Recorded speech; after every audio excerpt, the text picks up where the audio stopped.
Olá, boa noite.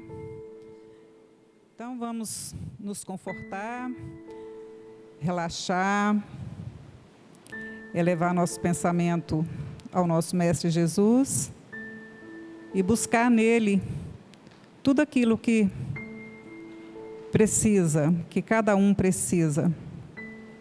Então, com o pensamento elevado, fechemos os nossos olhos e agradecemos primeiro a oportunidade de estarmos aqui, do aprendizado, do acolhimento nos braços de Jesus, nessa energia que vibra a nosso favor.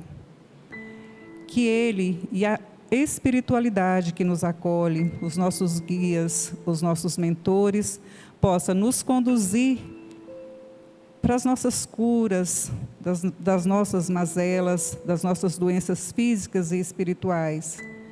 E que Jesus, então, nos abençoe nessa noite e nos traga entendimento e que possamos praticá-lo no nosso dia a dia. Assim, nós pedimos, através da oração que Ele nos ensinou, o início da nossa reunião. Pai nosso, que estais nos céus, santificado seja o vosso nome, venha a nós o vosso reino, seja feita a vossa vontade, assim na terra como nos céus. O pão nosso de cada dia nos dai hoje, Senhor. Perdoai as nossas ofensas, assim como nós perdoamos a quem nos tem ofendido. E não nos deixeis cair em tentação, mas livrai-nos, Senhor, de todo mal, porque vosso é o reino, o poder e a glória para sempre. Que assim seja. Boa noite a todos. A leitura da noite de hoje é o capítulo 18, muitos chamados e poucos os escolhidos. A quem muito foi dado, muito será pedido. Item 10. O servidor que soube a vontade de seu mestre e que não se apercebeu e não fez o que lhe foi pedido, apanhará rudemente. Mas aquele que não soube de sua vontade e que fizer coisas dignas de castigo, apanhará menos. Pedir-se-á muito àquele que muito recebeu, e prestará contas àquele a quem foram confiadas muitas coisas. Lucas 12, 47 e 48. Vinha a este mundo para fazer um julgamento, a fim de que aqueles que não veem, vejam, e aqueles que veem, se tornem cegos. Alguns fariseus que com ele estavam, ouvindo essas palavras, lhe disseram: somos nós, acaso, também cegos? Jesus lhes respondeu: se fosseis cegos, não tereis pecados, mas agora dizeis que vedes, e é por isso que o pecado permanece em vós. Item 12. É principalmente aos ensinamentos dos Espíritos que se aplicam estas palavras de Jesus. Todo aquele que conhece os ensinamentos do Cristo é certamente culpado, se não os praticar. Mas, além do Evangelho, que os contém, estar sempre somente divulgando entre as religiões cristãs. Mesmo entre estas muitas pessoas não leem, e entre os que leem, muitas não compreendem. Disso resulta que as palavras de Jesus ficam perdidas para grande número de pessoas. O ensino dos Espíritos reproduz estas palavras de Jesus sobre diferentes formas e por isso desenvolve-se e comenta-as para colocá-las ao alcance de todos. E tem uma característica própria, é universal. Qualquer um, letrado ou não, tenha ou não uma crença, cristão ou não, pode recebê-lo, porque os Espíritos se manifestam em todos os lugares. Nenhum daqueles que recebe o ensinamento diretamente ou por intermédio de outras pessoas pode alegar ignorância ou desculpar-se, nem por sua falta de instrução, nem por falta de clareza ou sentido alegórico. Aquele, pois, que conhece os ensinamentos de Jesus e não os coloca em prática para melhorar-se, que os admira como coisas interessantes e curiosas, sem que o coração seja tocado por eles, que ao seu contato não se torna menos útil, menos orgulhoso, menos egoísta, menos apegado aos bens materiais, nem melhor para com seu próximo, é tanto mais culpado quanto mais haja tido meios de conhecer a verdade. Que assim seja. Obrigado. Meus amigos, meus irmãos, boa noite a todos. Que Jesus nos abençoe. A finalidade da reunião espírita é nos dar alento, alívio às nossas dores, explicação para os nossos problemas, à luz do Evangelho de Jesus e à luz da doutrina espírita.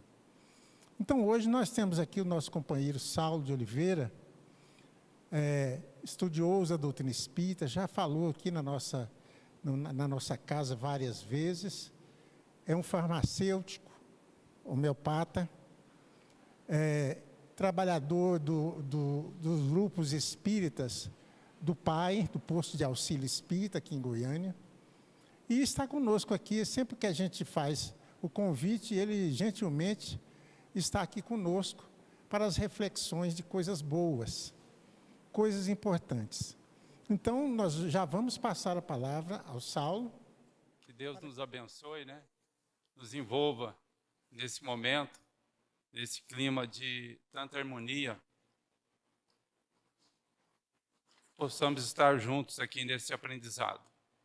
Então, o Evangelho nos falou hoje, do capítulo 18, muito se pedirá aquele que muito recebeu.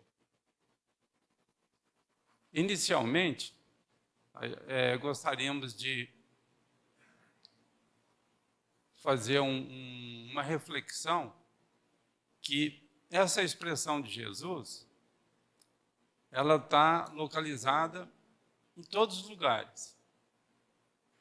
Podemos, claro, aprender muito dentro do Evangelho, mas mesmo para as pessoas que não estão ligadas a uma religião, ela pode estar intimamente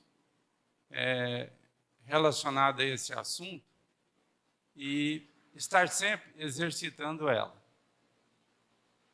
Se tivermos uma empresa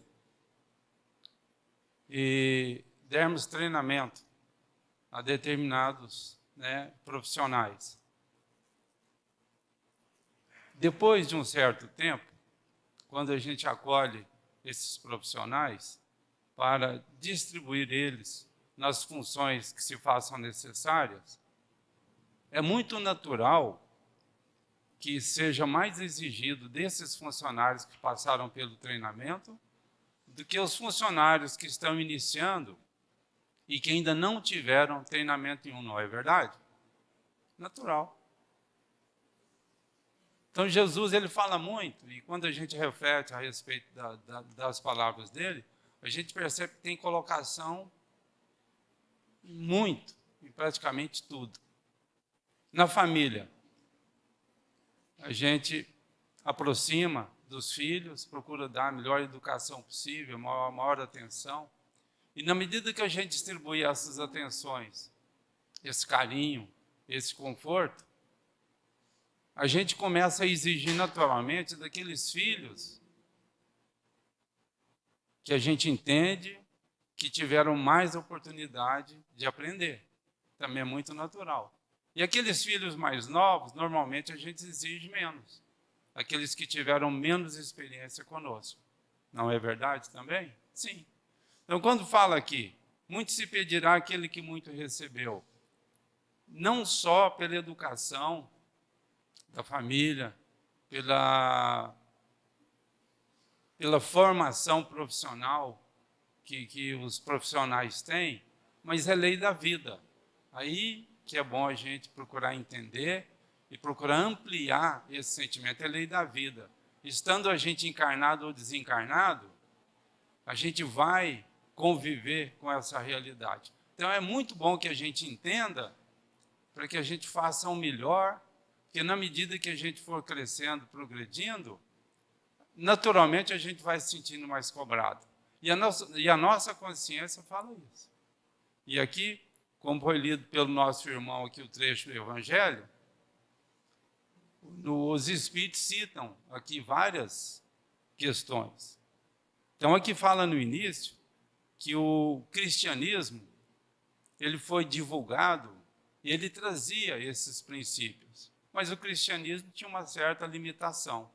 Nós temos notícia da divulgação do cristianismo a uma certa época que pela igreja tinha, por exemplo, a divulgação da Bíblia, uma divulgação muito restrita, e muitas das vezes a missa era falada em latim. Então, exigia-se muita fé e, na verdade, pouca compreensão. Então, o protestantismo colaborou muito nessa área, porque ele colaborou muito com a divulgação do Evangelho, do Novo Testamento, do Velho Testamento, para que ele chegasse ao público, para que ele fosse mais lido. E aí a gente vai ver que o Espiritismo, como consolador prometido por Jesus, está colaborando mais ainda. Porque, veja bem, quantos espíritos têm se dedicado através dos médiuns, na psicofonia, na psicografia, na divulgação de uma forma geral, para que esses esclarecimentos cheguem até nós. Raramente a gente vê um bairro que não tem pelo menos uma casa espírita, que não possa divulgar, né, os seus ensinamentos. Então nós temos hoje, que desculpa para dizer que não estamos recebendo orientação do mundo espiritual, orientação de Deus. Então a gente percebe com esse tipo de colaboração que estamos cada vez mais compreendendo. A gente pode até não aceitar, mas a gente está cada vez mais participando desses ensinamentos que chegam, tá certo? E aqui os Espíritos citam algumas coisas interessantes, que aí aproximam mais ainda a gente da responsabilidade. Como exemplo aqui, aos médiuns que obtêm boas comunicações são ainda mais repreensíveis. Veja bem. Que quando os médiuns estão trabalhando, ele é o primeiro que entra em contato com a mensagem. Então ele tem uma responsabilidade maior. Não só o médico recebe a mensagem, todos os trabalhadores de uma casa espírita que estão mais presentes em termos de frequência. Então, eles têm mais contato, né, com essas mensagens, então passa a ter uma responsabilidade maior. Aquele que frequenta mais assiduamente, acompanha, mesmo sem ser trabalhador, essa responsabilidade, porque está ouvindo e está participando dessas verdades.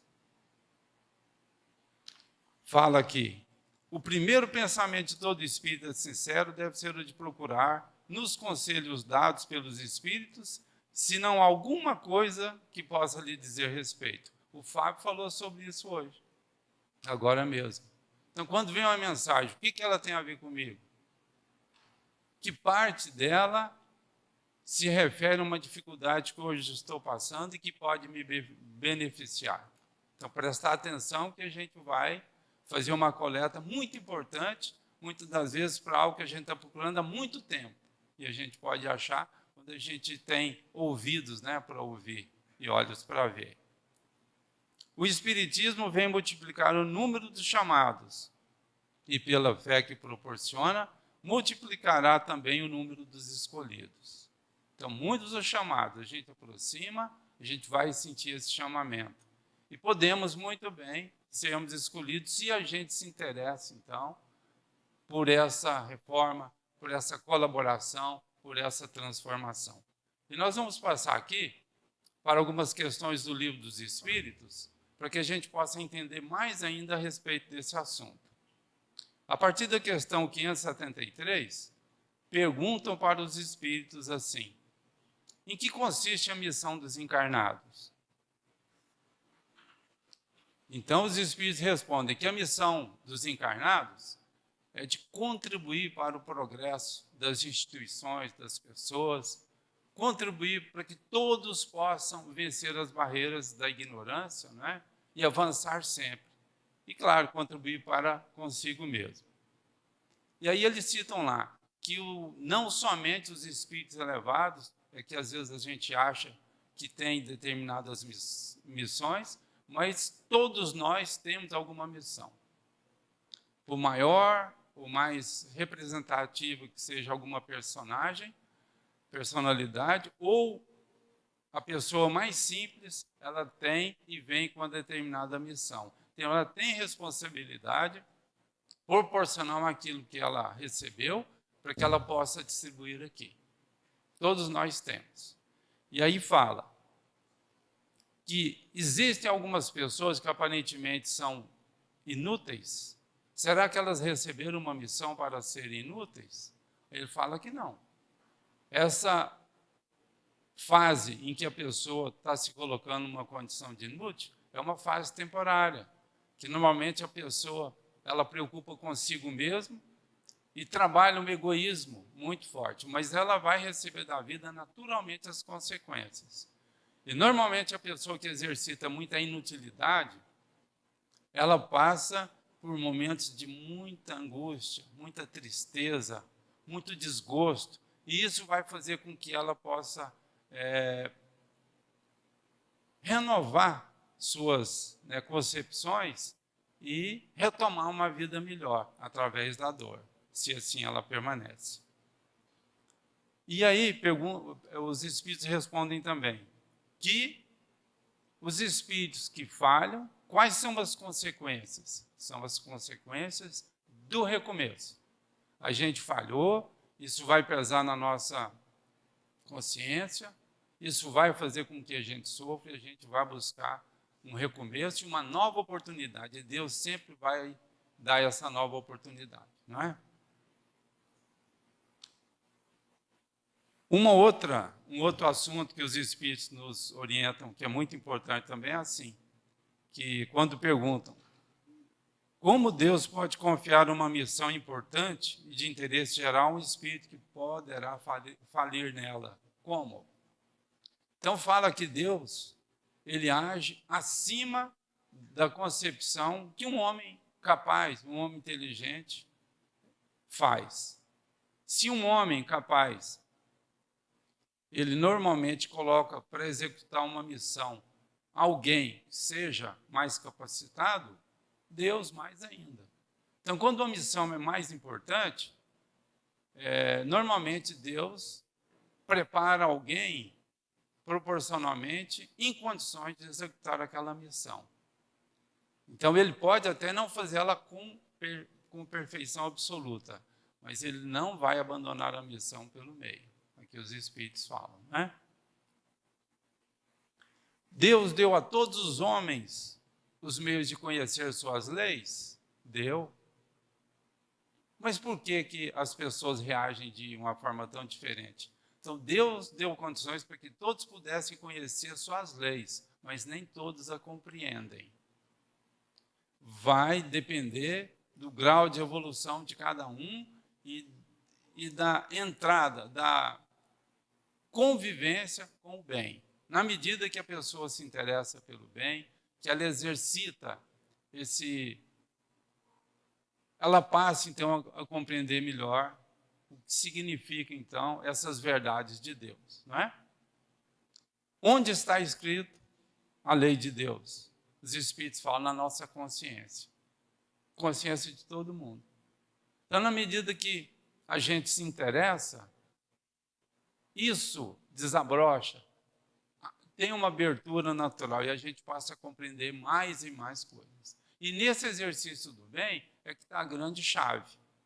A gente pode se interessar muito bem intelectualmente pelas coisas, mas se a gente não aproxima do exercício do bem, muita coisa a gente não vai entender. Então, é onde ele está mostrando aqui a chave. Bastará não fazer o mal para ser agradável a Deus e assegurar sua posição futura? Bastará a gente não fazer o mal? Não.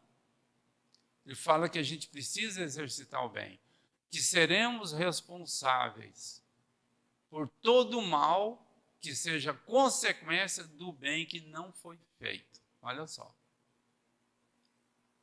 Então, se a gente teve a oportunidade de fazer o bem e não fez, todo o mal que tiver como consequência essa nossa passividade, nós seremos responsáveis, porque isso vai pesar na nossa consciência, que está ligada com Deus.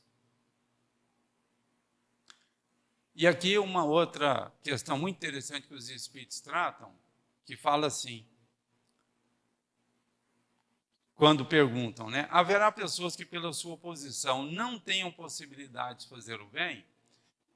Essa questão a gente ouve muito, né? Eu gostaria de participar, eu gostaria de fazer, mas eu não posso. Eu não tenho tempo, eu não tenho condições, eu não tenho meio. Então ele pergunta aqui, será que tem pessoas que não têm possibilidade nenhuma de fazer o bem? Existem pessoas que podem muito bem não ter condições de fundar uma creche, um asilo, uma casa espírita, mas não fazer o bem, os espíritos falam que não, que é possível, que não tem como a pessoa não ter possibilidade de fazer o bem. Família, os vizinhos, ela passa por tantas pessoas carentes na vida, então se ela observar, ela sempre vai ter oportunidade de fazer esse exercício ao bem. E tenhamos, então, né, uma sensibilidade maior, para que a gente possa, então, ter essa abertura de coração, de mente, que a gente vai entender como a gente pode ser útil. Nessa pandemia mesmo que a gente está convivendo, às vezes uma ligação que a gente faz, a gente percebe pela gratidão, pelo conforto que determinadas pessoas sentem, só da gente se interessar para saber como é que ela está. Um exemplo tão simples, né, que eu acho que nós todos vivemos aí isso aí e ainda estamos vivendo, tá certo? Mas eu gostaria de trazer para cá uma situação que está falado pelo Neio Lúcio, que está naquele livro Alvorada Cristã, que fala a conta da vida. É exatamente um jovem que estava passando por uma fase de vida que ele tinha dificuldade de compreender essa questão de muito se pedirá aquele que muito recebeu.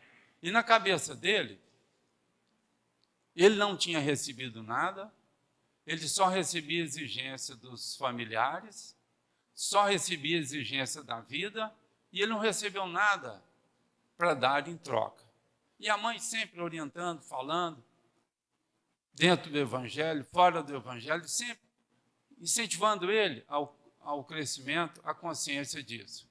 E ele não gostava de trabalhar, não gostava de ser útil e não fazia questão disso. Mas era uma pessoa sensível, arredio, rebelde, né? Mas era uma pessoa assim, de uma certa sensibilidade, esse rapaz. E aí a mãe dele fez uma prece, orou muito, para que a espiritualidade do nome de Deus pudesse orientá-lo de uma forma ou de outra, porque ela ficou sabendo que mesmo durante o sono, quando a gente vai para o desdobramento, a gente entra em contato com os espíritos.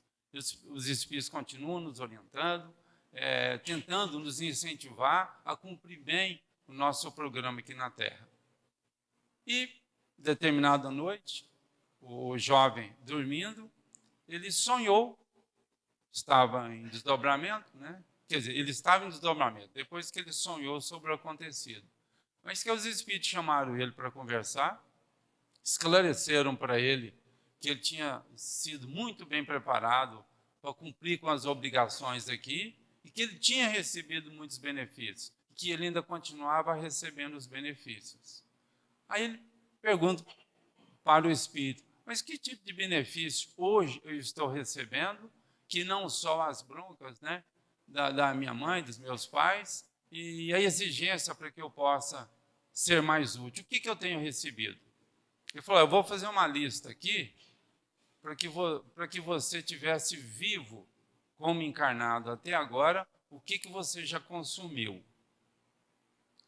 Para que você tivesse com esse corpo sadio como você está, você consumiu até agora, só em uma existência, 2.000 aves, 10 bovinos, 50 suínos, 20 carneiros, 3.000 peixes, 60.000 vidas do reino vegetal, 3.000 litros de leite, 7.000 ovos, 10.000 frutas. Ele participou disso para que ele pudesse estar encarnado.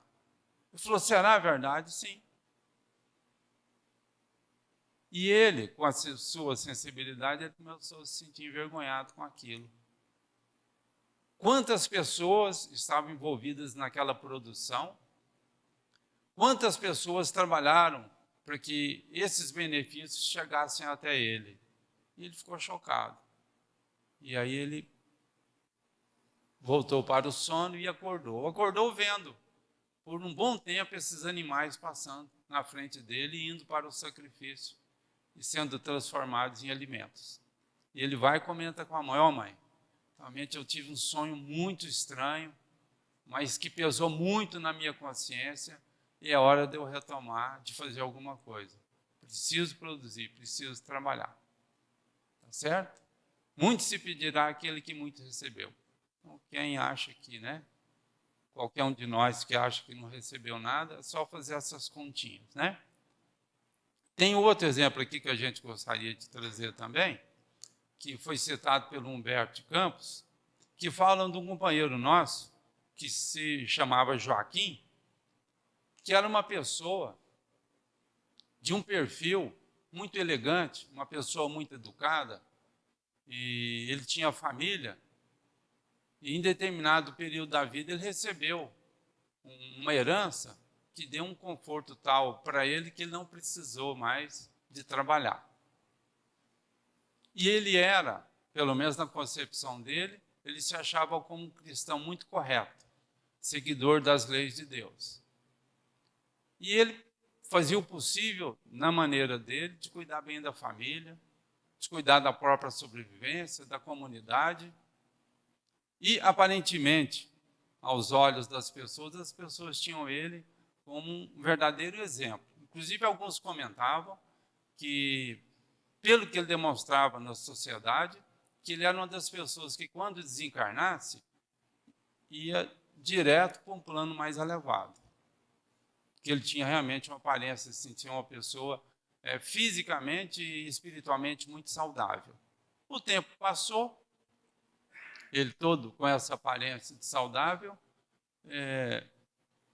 desencarnou, mas quando ele desencarnou, ele em espírito se viu num bairro muito pobre, um bairro em que, do lado espiritual, muitas pessoas necessitadas, muito aflitas e muitas fazendo filas para serem atendidas por alguns benfeitores espirituais. Ele andava, conseguia pensar normal, enxergar, falar e ouvir. Mas ele sentia as mãos endurecidas, os braços como se estivessem engessados.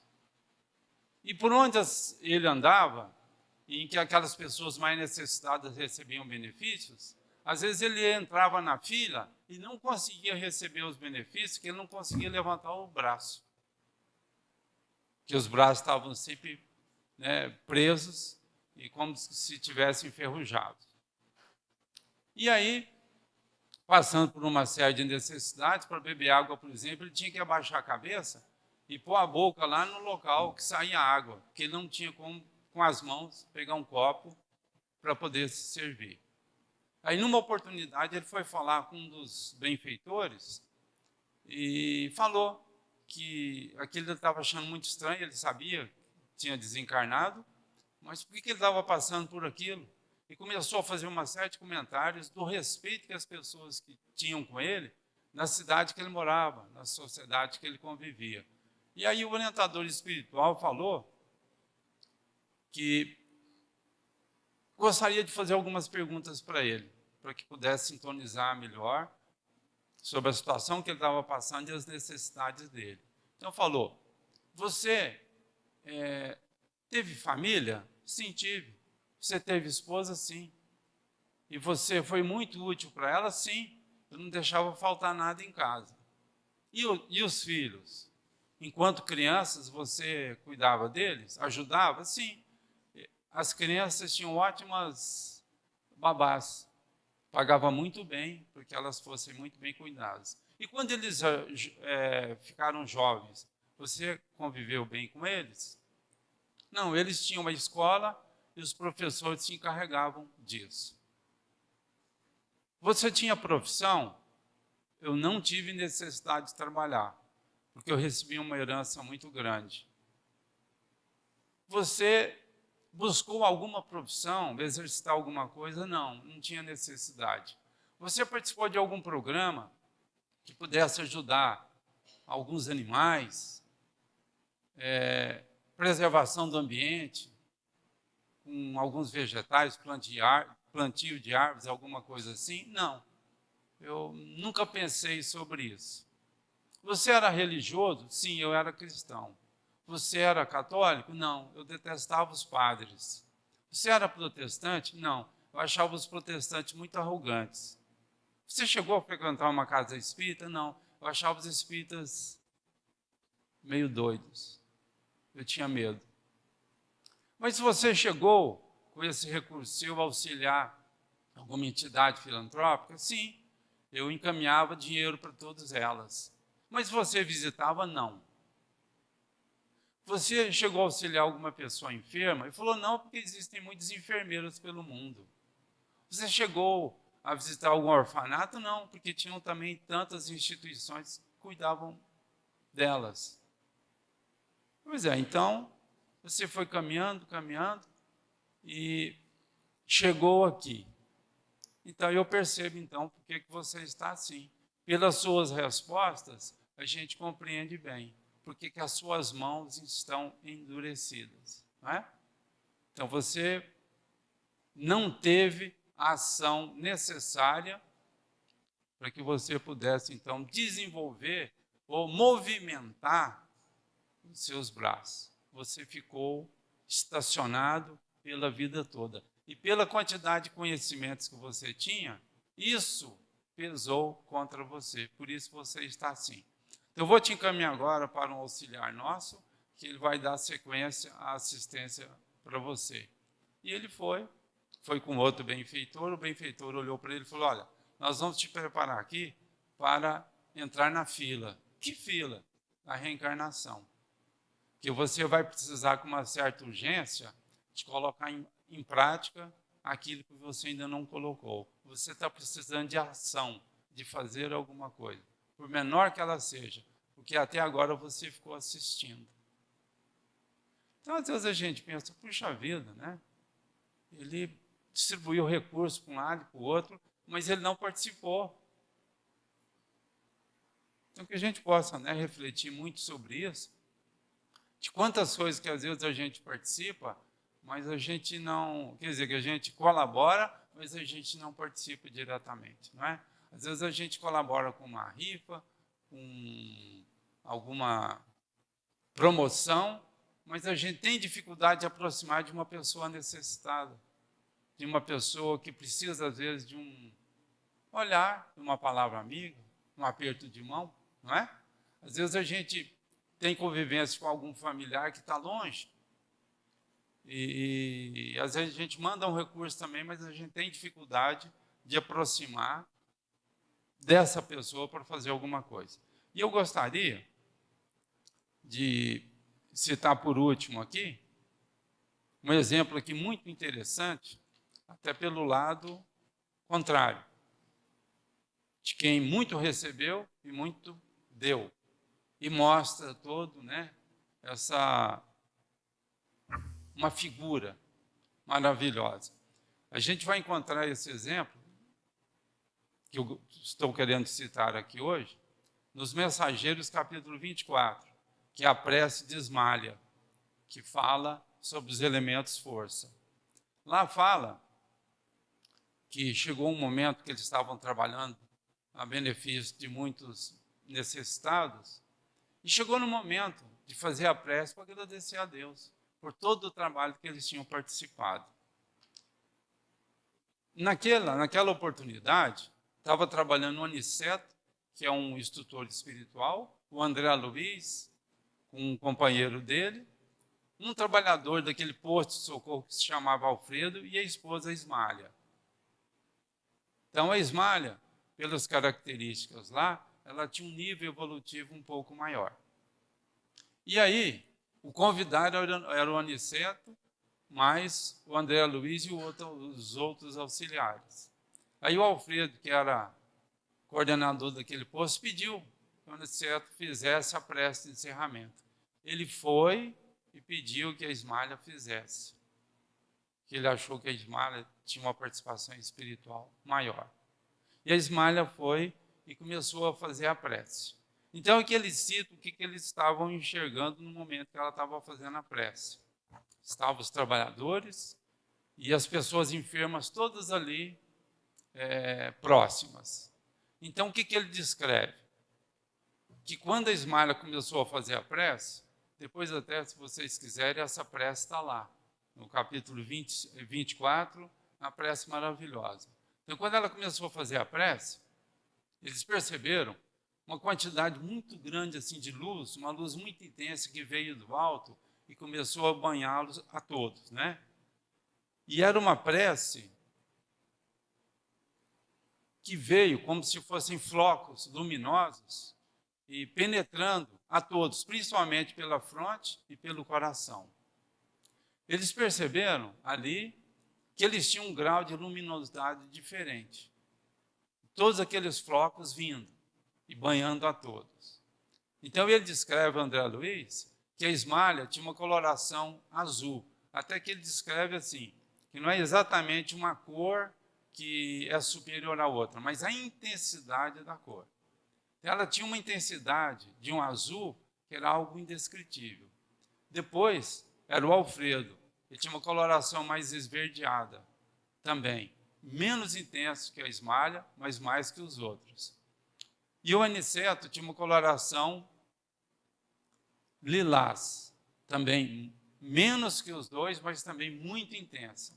Depois vinham alguns auxiliares com colorações assim diversas, mas também com uma intensidade mediana.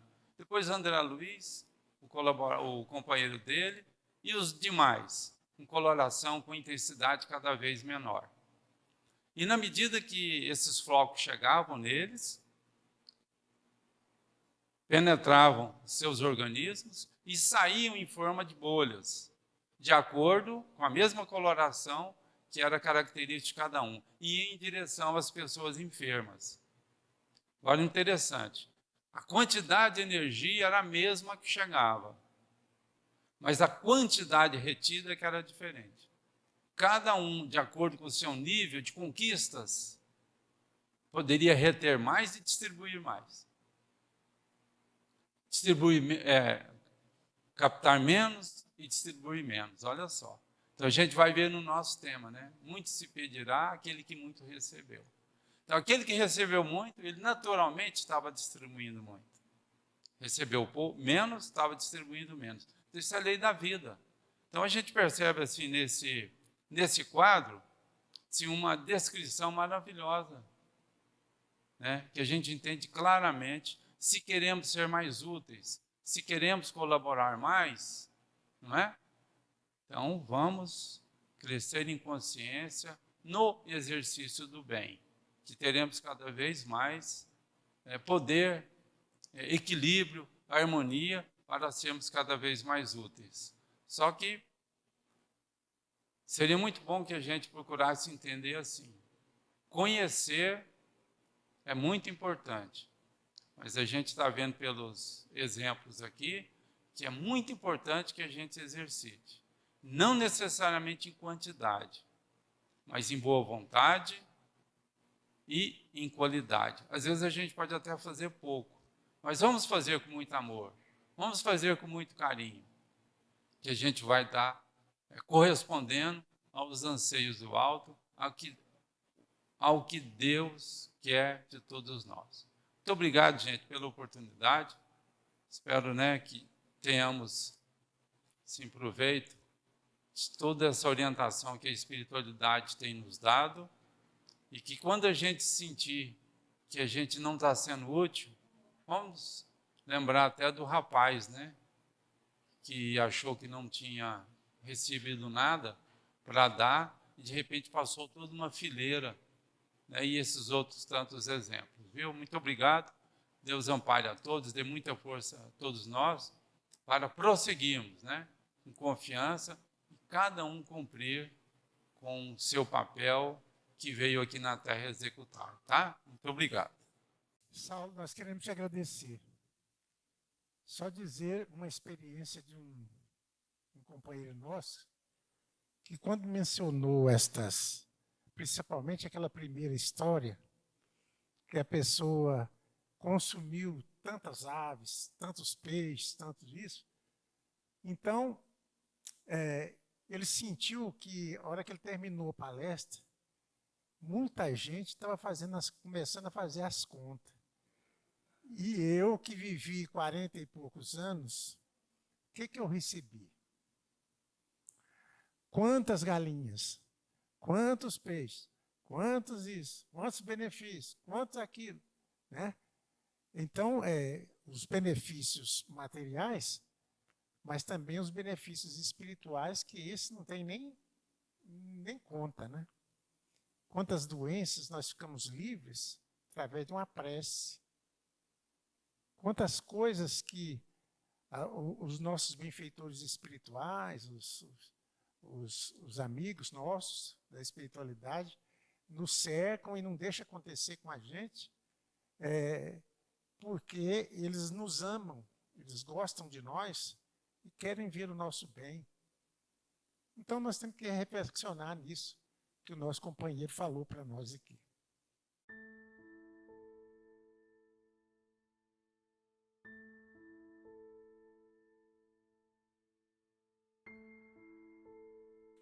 Nós vamos passar ao pedido do passe, mas antes eu queria falar uma coisinha pouca aqui da situação que o mundo está vivendo. Todo mundo está vendo aquela mesma frase que Jesus falou e nos alertou nos evangelhos. Ouvistes falar de guerras, de rumores de guerras. Alerta de Jesus para todos nós. Um menino pequeno, por volta de 10, 12 anos, entrou num avião, junto com outros passageiros, sozinho. E o pessoal estranhou por que ele estava sozinho naquele avião. E o avião levantou o voo, seguiu normal, de repente começou umas turbulências.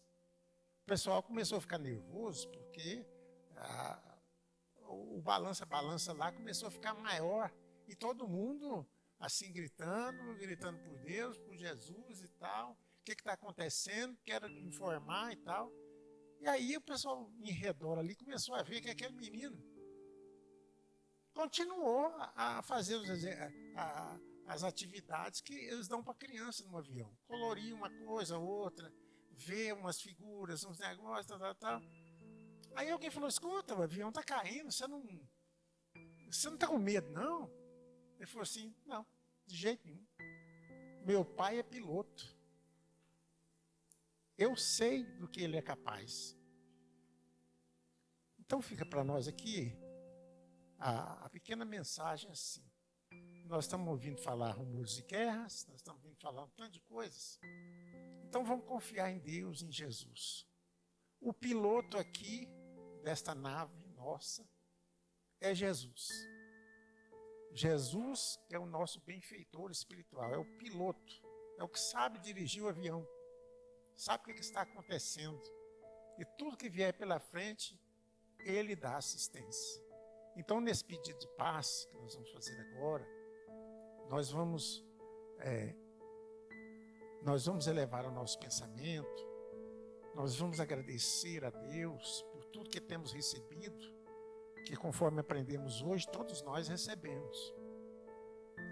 Mas ter essa confiança, essa fé no nosso Mestre Jesus, para que a gente não se invista de medo, de pânico, diante de tantas coisas. E que aqui nesta noite, sob as bênçãos do nosso Mestre Jesus, nós possamos ter todos os recursos espirituais a nosso favor. Que nós podemos ter a assistência dos benfeitores espirituais, dos médicos do espaço, trazendo para as nossas águas que estão nas nossas mãos nesse instante, todo o remédio que nós precisamos. Tudo aquilo que reforça o nosso ânimo, que auxilie no nosso sono, no nosso descanso, e que auxilie os medicamentos que por acaso estivermos tomando, para que possamos melhorar, para que a nossa saúde seja sempre restabelecida. Que essas forças, Jesus, essas energias positivas, nos envolvam, retirando a intranquilidade e a influência do mal. Que as tuas bênçãos estejam conosco, agora e sempre.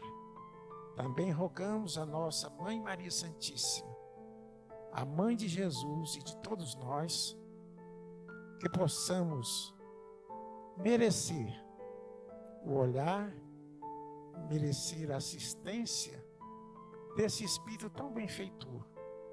Porque se a Mãe da Terra é aquela pessoa cheia de amor, é a representação do amor para todas as criaturas, então a nossa Mãe Maria Santíssima é aquela que cobre com o seu manto sagrado, o seu olho benéfico a todos os nossos sofrimentos e a todos os nossos problemas. Ave Maria, cheia de graças, o Senhor é convosco. Bendita sois vós entre as mulheres. Bendito é o fruto do vosso ventre, Jesus. Santa Maria, Mãe de Jesus, rogai por nós, os pecadores, agora e na hora da nossa morte. Que assim seja. Que Jesus nos abençoe e siga conosco aos nossos lares. Que assim seja.